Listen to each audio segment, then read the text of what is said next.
Bienvenidos a Entre Línea con William Herrera. En esta oportunidad vamos a conversar con Federico Morón. Federico Morón es un activista, comenzó siendo activista, ahora es concejal municipal y por supuesto que vamos a abordar los temas del gobierno municipal.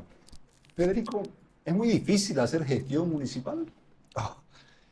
No solamente es difícil, es terriblemente frustrante hacer gestión. No porque uno no quiera hacerlo ni porque uno no lo intente, sino porque te ponen un bloqueo terrible, justamente porque los concejales de oposición los quieren tomar como concejales de oposición. Y en realidad nosotros hemos demostrado que somos la proposición. Tenemos más de 30 proyectos de ley que están en el despacho del alcalde, básicamente porque tratamos de solucionar problemas que ellos ni siquiera están pensando y no quieren que, entre comillas, alguien les gane la parada de mostrar que se puede hacer gestión. Entonces, con sus concejales y con sus aliados del MAS, lo que hacen es bloquearnos cualquier intento de gestión y lo que hacemos más es fiscalizar, pero al mismo tiempo hacemos proyectos de ley. ¿Y no ha habido la posibilidad de sentarse, en algún momento conversar, buscar? Al final está de Santa Cruz de por medio, digamos. Santa Cruz no es de la UCS ni de la UCS de Santa Cruz. Digo yo, por lo tanto, lo que uno ve desde afuera es que no hay un mínimo de acuerdo y la democracia pasa porque hay algunos acuerdos básicos, mínimos. ¿No se pueden poner de acuerdo en algunos temas básicos? Se lo he intentado, por supuesto que se lo he intentado. Desde el principio de nuestra gestión, cuando tomamos como concejales, el primer problema fue el tema de la directiva, que por ley nos correspondía. Entonces, desde ese punto, en un inicio siempre quisimos un acuerdo por la ley, con la ley. Sin embargo, eso terminó básicamente con un amparo constitucional que ganamos nosotros, pero ellos a los 2 días lo revierten por sus ayudas. Entonces se da un escenario directo donde el intento es atropellar, es destruir desde el oficialismo a la oposición. Y por ende se ve que la imagen de nosotros es destruirlo a ellos, cuando en realidad es un laburo de fiscalización, porque encontramos cosas, no es porque nos las inventamos. Y hay algunos momentos cuando se puede buscar consensos. Por ejemplo, recién con el tema de la carretera, se les pide a los concejales... ¿Cuál de todas? Hay varias carreteras. La carretera Urubó-Huendá, Buenavista, la gran carretera que atenta contra el acuífero y el Parque Amboró. En eso pedimos, por ejemplo, para mandarle a la CAF la firma de todos los concejales, sin importar color político ni nada, justamente porque era un tema de que todos nuestros hijos y nietos y bisnietos van a tomar agua del grifo, de acá, de ese acuífero. Entonces, por ende, sin partido político, por favor, firmen. Bueno, no firmaron. Solo firmaron otros concejales de otra bancada, pero 2. Entonces, realmente para que se dé cuenta, está primero el partido que el agua de los cruceños. Para eso le digo todo. O los aliados. O los aliados, ya. El tema BRT, mercado, comerciante ambulante, el famoso tren. ¿Cómo está eso? Venimos de una gestión que debe ser... Ojo, que ya se ha cumplido media gestión. No, seguro, y esa es la excusa de la nueva gestión, que todavía se le echa a la anterior. Pero como contexto, digamos, venimos de una gestión que debe haber sido la más corrupta a nivel Latinoamérica, en términos municipales. Así lo digo porque lo he fiscalizado siendo ciudadano, activista hace más de una década. De la gestión de Percy y Angélica. ¿Cómo será de corrupta esta gestión que hace que la anterior parezca digna? O sea, la gente hasta le está extrañando a la Sosa y a Percy cuando evidentemente ellos han sido parte de la corrupción terrible de esta ciudad. Pero hacen que se vean dignos los de ahora, o los de antes, perdón. Y ellos están a velocidad de la luz o de la pus, han logrado meter la corrupción en un nivel tan... acelerado, porque antes se robaba, por supuesto, ahora se roba, pero en cada uno de los escaños, y todo el mundo está robando. Es como si estuvieran desesperados de cuánto más puedo robar antes de que se acabe esto. Entonces, sobre esa base, esta gestión de ahora, con los temas del BRT que fueron sin planificación y con corrupción, con el tema de los mercados, que fue la multiplicación de los mercados sin planificación, con corrupción, lo que ahora ha sido es el hecho de continuar el mecanismo de la corrupción, pero a favor de otros bolsillos. No sé si me dejo entender. Cambiaron los amos, nada. Claro, cambiaron los dueños de los funcionarios, porque incluso se mantuvieron algunos funcionarios claves que manejaban el mecanismo en algunos puestos claves. Es decir, Cambiaron a los de abajo, Ya. cambiaron a los de arriba, pero los claves para el mecanismo de corrupción los dejaron ahí, para que ese mecanismo ya no funcione para Santa Cruz, para todos y el MAS, sino para UCS y el MAS. O sea que la estructura de alguna manera continuó. La estructura corrupta continuó, por supuesto que sí. Ya. ¿Cómo se combate eso, Pedro? Primero que nada, es muy difícil combatirlo porque no es solamente un partido político, es un sistema. Y el sistema tiene que ver con los aliados que tienen cooptada la justicia, que tienen cooptado el Tribunal Constitucional, que tienen cooptado el Tribunal Electoral, porque por fraudes puede aparecer un candidato que gana los últimos votos a último momento. Entonces, todo es un ejercicio de corrupción en este país, lamentablemente. Y la institucionalidad ha quedado devastada justamente por este proceso. Entonces, no hay una varita mágica para solucionarlo de la noche a la mañana y no hay ningún caudillo que pueda hacerla, ni caudillistas que nos puedan convencer de que un caudillo puede cambiarlo. Entonces, no es un proceso de una persona o de un pequeño grupito. ¿Es una generación, tal vez? Es una generación, tiene que ver con una generación porque, a ver, hay unos datos que son fantásticos. El 70% del padrón electoral tiene entre 18 y 35 años. Entonces, ¿qué significa eso? Que el voto definitivo en el país es un voto joven, 70%. De ese 70%, solamente el 64%, de ese 70% del voto joven, de 18 a 35, el 64% no quiere saber de políticos, no quiere saber de candidaturas, no quiere saber de partidos políticos porque muchos de ellos han vivido con uno solo y otros entienden de que odian la política tanto de izquierda como de derecha son más de lo mismo. Entonces, ¿qué ha conseguido eso? Que la gente no espere nada de la política, de los políticos. Cuando debería ser todo lo contrario. Cuando debería ser todo lo contrario, por la democracia representativa. No, y además la política es una pasión, servir al prójimo, Claro. entregarse a hacer cosas por el bien de los otros. Claro, porque la gente no entiende la política. Porque Se ha distorsionado. Se ha distorsionado. Se ha prostituido la Por política. supuesto, porque la política es muy importante como para dejársela solo a los políticos. Claro, El ciudadano tiene que hacer política, tiene que entender de que hace política. De hecho, a su manera hace política. Claro. Cada uno hace política. Por a eso su es que manera. siempre me burlo cuando entran los políticos y dicen, no, esto lo estaban politizando. No, todo es política. No sean giles. Sí, todos hacen eso. Y yo siempre los corrijo en las sesiones del Consejo porque una cosa es la política y otra cosa es la política partidaria. Claro. Y a esa se refieren ellos. Son dos cosas distintas. Claro, pero el ciudadano tiene que saber de que hace política. Su vida es una manifestación política. Claro. Entonces, sobre esa base... Quizás también nos falta educación cívica, un poco informarnos cómo funciona el Estado, qué es el Estado, hasta dónde llega el Estado. Gobernanza, o sea, Gobernanza. enseñar gobernanza. Hay que repolitizar al ciudadano Ya. con lo que verdaderamente es política. Entonces, pero mire el escenario volviendo a los datos que le decía hace ratito. Así como el 64% no quiere saber de política, ni de partidos, ni nada, el 68% de ese 70% entre 18 y 35 sí quiere estar involucrados con los cambios de su ciudad y de su país. Solo que no por la política. ¿Me entiende? Quiere pechear, quiere hacer algo. Por eso es que el activismo ha agarrado más fuerza. Por eso es que en el 21F, cuando la gente pedía ¿dónde está la ciudadanía joven apareció. Ya. Entonces sí quieren estar involucrados, pero no de esta manera.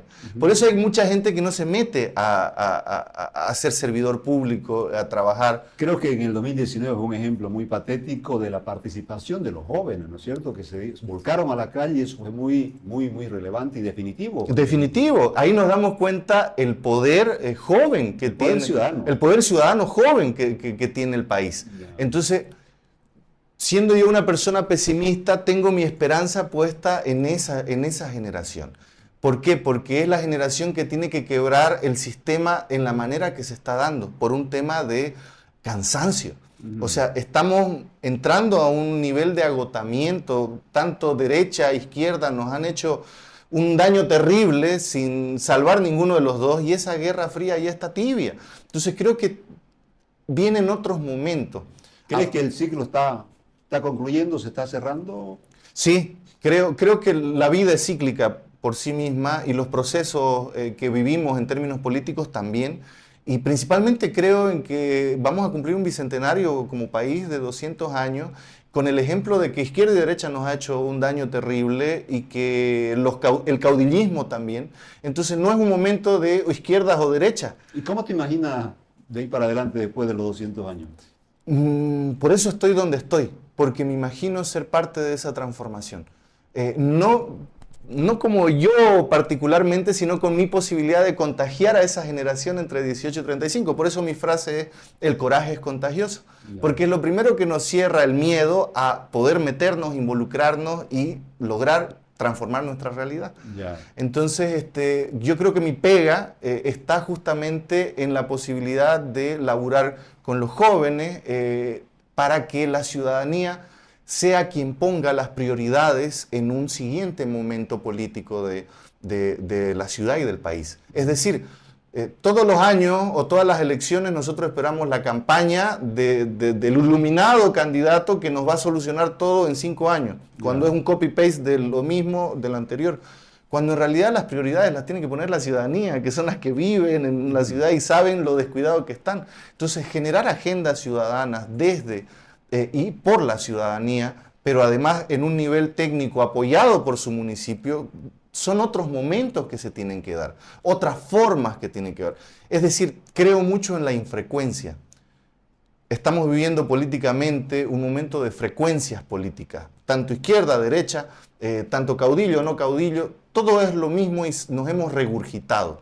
Entonces estamos en un momento donde tiene que aparecer la infrecuencia, el cambio. Así como para Argentina, Milei, no es que sea fanático de él, pero sí entiendo cómo la gente está yendo hacia él.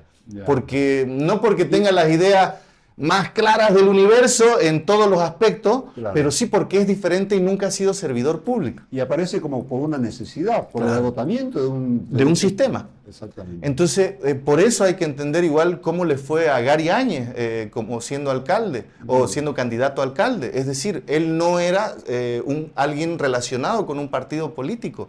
Y la votación le fue muy bien en votación, aunque hayamos perdido por fraude. Pero ¿qué significó eso? Que la gente está buscando otra opción, algo no de lo mismo, de los que ya estuvieron ahí, de los que ya fueron parte del sistema, ya transaron, porque ellos conviven maravillosamente, pues. Opositores y oficialistas que saben que le importa más su bolsillo, siempre han convivido bien, siempre han transado. Ya, bueno. Volvamos al tema de... Perdón si me voy. Es parte de... Sí. ¿Qué resaltarías en esta mitad de gestión como positivo de Johnny Fernández? A la miércoles. Qué pregunta más difícil que me hace. No porque no quisiera decir la verdad. Les juro que si hubiera algo positivo, yo lo mencionaría. Pero no pueden ni pintar las losetas que ya los vecinos se están tirando a la calle. O sea, no le sale una bien. No le achunta una. No le achunta una, pero ni por error. Entonces ahí... El famoso enlosetado. Enlosetado, el BRT. El BRT. El BRT, la gente está creyendo solamente que es el retiro de los cordones. Y no es eso. Y no es eso. Retirar los cordones no implica solamente lo que va a gastar en retirar los cordones, sino en que va a inutilizar 156 millones de bolivianos de los cruceños. Porque ¿para qué va a servir? ¿Va a servir el BRT después de los cordones? Entonces, yo creo que el tonto es más peligroso que el que quiere hacer daño. Y en esta gestión hemos visto mucho de eso. Ya. Bueno, si no hay cosas buenas, vamos a la corrupción. Claro. Te hemos visto muchas veces por la Fiscalía, en unos casos como denunciante, en otro caso como imputado. ¿Cuál es tu situación jurídica ahora? Mi situación jurídica ahora se la puede resumir en grave. Es grave. Al borde. Al filo. ¿Por qué? Porque como hablamos de un sistema, el sistema no necesita gente que estorbe al sistema. Entonces, al contrario, tiene que limpiarlo. Claro, tiene que limpiarlo de estos problemas para el sistema, estos virus para el sistema. Porque el sistema tiene que funcionar como viene funcionando. Y estos virus, que en realidad no son virus, sino es alguien que está intentando fiscalizar, o un grupo de personas que está intentando fiscalizar, es pues lo correcto. Para eso nos puso el pueblo. Claro. Entonces, cuando nosotros ejercemos nuestro trabajo, ya somos un problema para este sistema y este gobierno municipal y los fines corruptos. No se olvide que Angélica Sosa lograba que 11 concejales levanten la mano al unísono. Hasta para hacer el mal se necesita mucha inteligencia. Y la señora logró que los 11 concejales levanten así y cada uno tenía su tajada. Independientemente del partido que hubiera Independientemente. Y cada uno tenía su tajada y se iba feliz a casa. Aquí no han logrado eso. Con pegas, con todo lo que nos han acusado y todo. No han logrado eso, no tienen ese acuerdo. Entonces, ¿qué implica eso? De que no estamos jugando su juego. Por ende, estamos fiscalizando. Por ende, ya tengo 4, 5, 6, 7 procesos. Tengo 7 procesos y le digo cuáles son. O sea, tengo 4 procesos por denunciar que el narcotráfico estaba entrando a la institucionalidad cruceña en el municipio principalmente, por el tema Rudy Sandoval y su relacionamiento con Johnny Fernández y Miguel Fernández, que básicamente Rudy Sandoval fue parte del gobierno municipal de manera no oficial. Por denunciar eso, primero me denuncia Rudy Sandoval, que en paz descanse. Murió. Ajá, justamente por situaciones muy complejas relacionadas a esto que denuncio. Y obviamente se extingue su caso porque él murió. Sin embargo, escucha la incoherencia. Al mismo tiempo, Miguel Fernández me mete 4 procesos por el mismo caso. 4 por el mismo caso Rudy Sandoval. Pero no es que hayan 4 casos, sino que más o menos hizo cada publicación, lo hizo un proceso. Los multiplica. Los multiplicó. ¿Para qué? Para generarme más gastos en trámites, en tiempo, en todo. Entonces ahí llaman 4.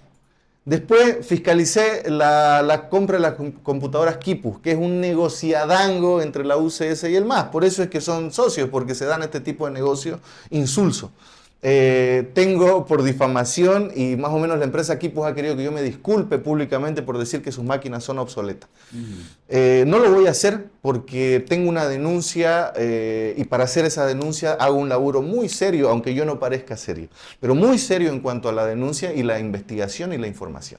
Entonces eso está avanzando nomás. Y ahora que he comenzado con este proceso del testigo, misteriosamente después de 6 meses me han apretado con Quipus y con los casos de Miguel Fernández. Y aparece el testigo retractándose. Claro, y justo cuando aparece el testigo retractándose de otro proceso, con otros procesos me intentas asfixiar. Ya. Pero el testigo falso, ese es el acábose, querido William. Ese es el acábose porque es una vergüenza nacional cómo la justicia ha funcionado en este caso. Por 2 declaraciones. 2 hojas de papel de 2 testigos que se aparecen espontáneamente a un caso que ni siquiera era el mío, que además era un caso a nuestro jefe de prensa que hay audio falso, un caso armado igual. Pero por ese caso, que yo no estaba metido de ninguna manera, aparecen 2 personas caminando por la calle y que deciden declarar espontáneamente en contra mía. Con esas 2 declaraciones, yo voy preso. Solo 2 declaraciones, 2 hojas de papel donde ni siquiera se aprendieron su guión porque se equivocan de nombre, se equivocan de apellido, de dirección, todo. Entonces yo desde el primer momento que veo esas declaraciones, yo digo, yo quiero ir a declarar de que yo no los conozco, nunca lo he visto en mi vida. No toman en cuenta mi declaración, no la toman en cuenta y al día siguiente me hacen ir a declarar por otra cosa, me cierran la puerta y me aprenden. Wow. Directo. Directo. Por esas 2 declaraciones, además a pedirme mi teléfono y todo, por esas 2 declaraciones. Y llevo casi 120 días de arresto domiciliario por esas 2 declaraciones. Ahora, ¿qué es lo que ha pasado? Ha aparecido el testigo de una de las declaraciones y ha dicho, yo me enteré recién por el careo que salió en la tele, que iba a haber un careo con los testigos, de qué habían hecho con mi nombre. O sea, a mí me pagaron el yerno de Johnny Fernández. Le da la plata a uno de la facción de la Barra de Oriente Petrolero y él le entrega 1.000 bolivianos a otro de la Barra de Oriente Petrolero, al testigo. Y le dice, vos tenés que ir a la policía, tenés que llevar tu carnet y firmar. El policía le rellena la declaración. Wow. El policía le rellena la declaración. ¿A ese nivel? A ese nivel. Él lo está confesando. A ese nivel. Entonces, ¿quién lo mandó al policía? El policía no va a actuar solo para tomar esa decisión. ¿Quién es el hombre detrás del hombre? Entonces, han hecho toda una combinación para meterme preso porque soy un estorbo. Y justo los días que descubrí Tundi. De paso. De paso. Entonces, ahí uno tiene 2 caminos, William. O te quedas encerrado, frustrado, diciendo, esto es lo que es hacer las cosas bien, esto es lo que implica yo soy padre luchón, soltero, con mi hijito vivo, entonces el arresto era para mi hijo también, no podía ni llevarlo a clases ni nada. El nivel de frustración y de rabia porque te quiten tu libertad es demasiado fuerte, lo acabo de descubrir. O sea, uno no entiende lo que es la libertad hasta que te la quitan. Hasta que se la quitan. Entonces, sobre esa base... Solo se valora lo que se pierde. Exactamente. Entonces, y uno puede decir estaba en su casa. No tenía por qué estar en mi casa encerrado por 2 hojas y una declaración falsa. Entonces, ahora apareció el testigo y lo que ha sucedido es que ahora lo están amenazando de muerte al testigo y ha pedido garantías, según el deber, ha pedido garantías para poder ir a declarar. Y a mí me sirve su declaración porque con esa puedo pedir mi libertad irrestricta. Pero hasta ahorita no lo llaman a declarar. Entonces, imagínense, no le estoy contando un caso de ciencia ficción. De ciencia ficción, esto es real. aquí. Y yo soy escogido por la ciudadanía cruceña para defenderlo. Entonces, el problema no es contra mí, es contra la ciudadanía cruceña para que no tenga quien... Y a propósito, ¿cuál has visto de tu perspectiva la reacción de la ciudadanía cruceña? Porque aparentemente hay una suerte ahí de, ¿qué quiero decir?, de silencio en algunos casos. ¿Cuál es tu percepción ahí? Yo soy ciudadano, primero que nada. De hecho, me considero un ciudadano en el Consejo porque vengo luchando por la ciudadanía hace 20 años. Desde educación ciudadana, desde todas maneras. Entonces, yo a la ciudadanía solamente le puedo tener agradecimiento porque hace 15 años cuando peleábamos por un tema que era importante, si aparecían 5 personas para sumarse, era un éxito. 10 personas. Ahora mucho más. Ahora es muchísimo más. Ahora, defendiendo la democracia, se tuvo que escapar un presidente. Entonces, yo no puedo ser más que agradecido con la ciudadanía, pero al mismo tiempo, yo fui ciudadanía cuando los liderazgos de izquierda, de derecha, traicionaron a la ciudadanía. Cuando los intereses personales de esas personas en las que se creía mucho de este lado, terminaron decidiendo por ellos y no por el resto. Entonces, también entiendo que la ciudadanía está enojada.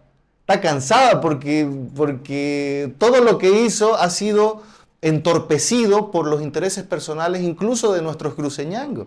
¿Hay una suerte de bronca? Hay una suerte de bronca. Entonces, como yo soy más ciudadano que político, yo lo entiendo al ciudadano, cansado en este momento.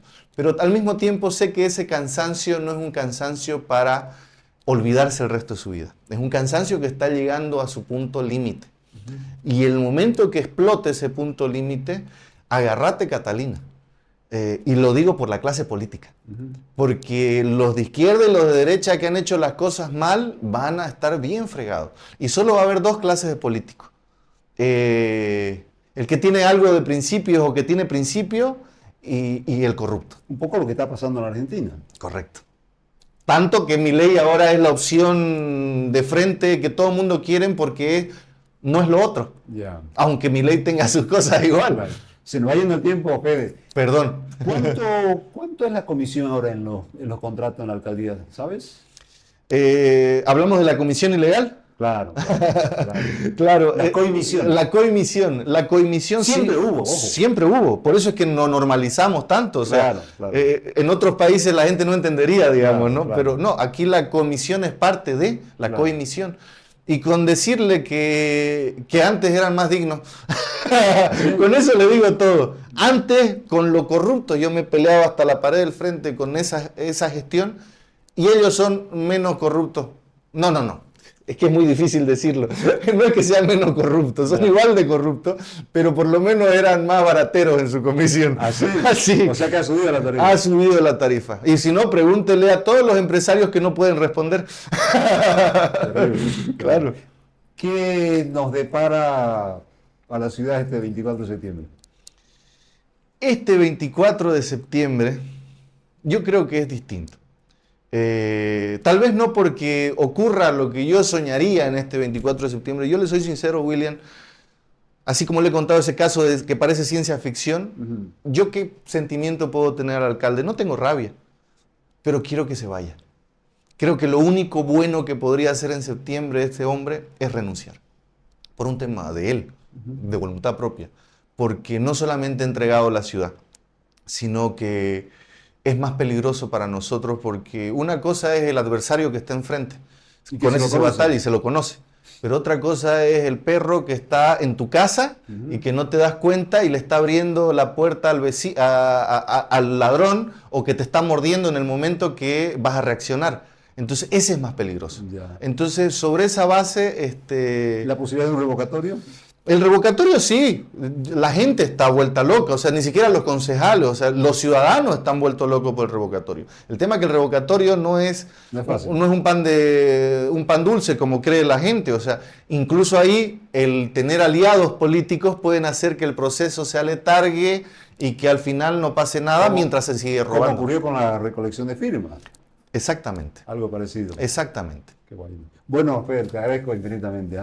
No, yo agradecidísimo, querido William, y fantástico poder hablar con usted de estos temas. Gracias.